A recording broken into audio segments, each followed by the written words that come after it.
नमस्कार आणि ग्रंथसार मराठीमध्ये तुम्हा सर्वांचं स्वागत।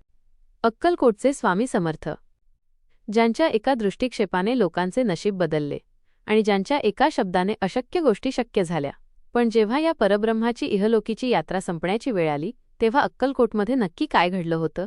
स्वामींनी समाधी घेण्यापूर्वी भक्तांना कोणते गूढ संदेश दिले होते? आणि सर्वात महत्त्वाचे म्हणजे आजही कोट्यवधी भक्तांना आधार देणारे भिऊ नकोस, मी तुझ्या पाठीशी आहे, हे अभयवचन त्यांनी नक्की कोणत्या परिस्थितीत दिले?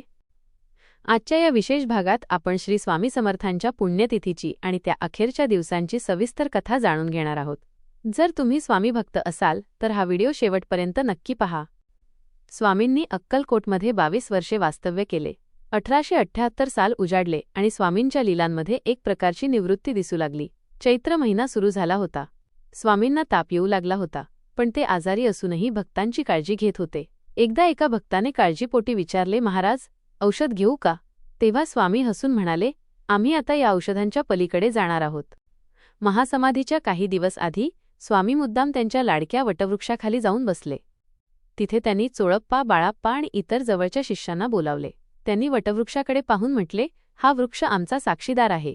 आम्ही कुठेही गेलो तरी या वृक्षाच्या मुळांमध्ये आणि तुमच्या श्रद्धेमध्ये कायम राहू। त्यांनी तिथेच आपली चिमटी, माळ आणि पादुका यांचे वाटप केले, जे त्यांचे अस्तित्व म्हणून भक्ताकडे राहणार होते। स्वामींनी त्यांच्या एका लाडक्या गाईला जवळ बोलावून तिला गोंजारले आणि तिच्या कानात काहीतरी सांगितले। त्याच काळात अनेक भक्त स्वामींच्या प्रकृतीमुळे काळजीत होते। काहींच्या डोळ्यात अश्रू होते।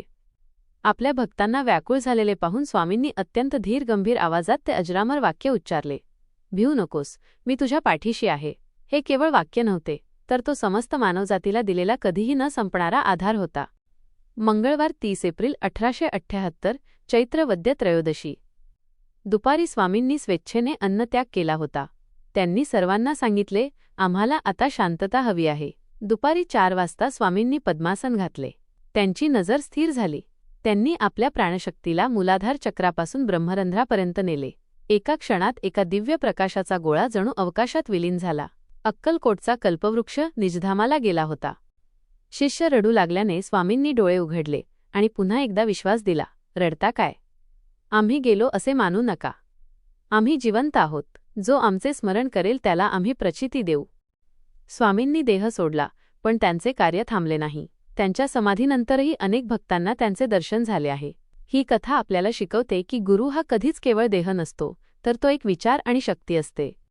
आजही अक्कलकोटमध्ये श्री स्वामी समर्थ या मंत्राचा जप केल्यावर स्वामींच्या अस्तित्वाची आणि त्यांच्या त्या आश्वासक शब्दांची जाणीव होते। मित्रांनो, स्वामी आजही आहेत, ते आपल्या श्रद्धेत आहेत। त्यांच्या या महासमाधीची कथा केवळ एका प्रवासाचा अंत नाही, तर एका अनंत प्रेरणेची सुरुवात आहे। जेव्हा कधी तुम्हाला जीवनात एकटे वाटेल किंवा संकट येईल तेव्हा स्वामींचे ते शब्द आठवा, भिऊ नकोस, मी तुझ्या पाठीशी आहे। तुम्हाला स्वामींच्या अस्तित्वाचा कोणताही अनुभव आला असेल तर तो कमेंट्समध्ये नक्की शेअर करा। कमेंटमध्ये श्री स्वामी समर्थ लिहायला विसरू नका। हा सविस्तर व्हिडिओ आवडला असेल तर लाईक करा आणि ग्रंथसार मराठीला सबस्क्राईब करून या आध्यात्मिक प्रवासात आमचे सोबती व्हा। श्री स्वामी समर्थ।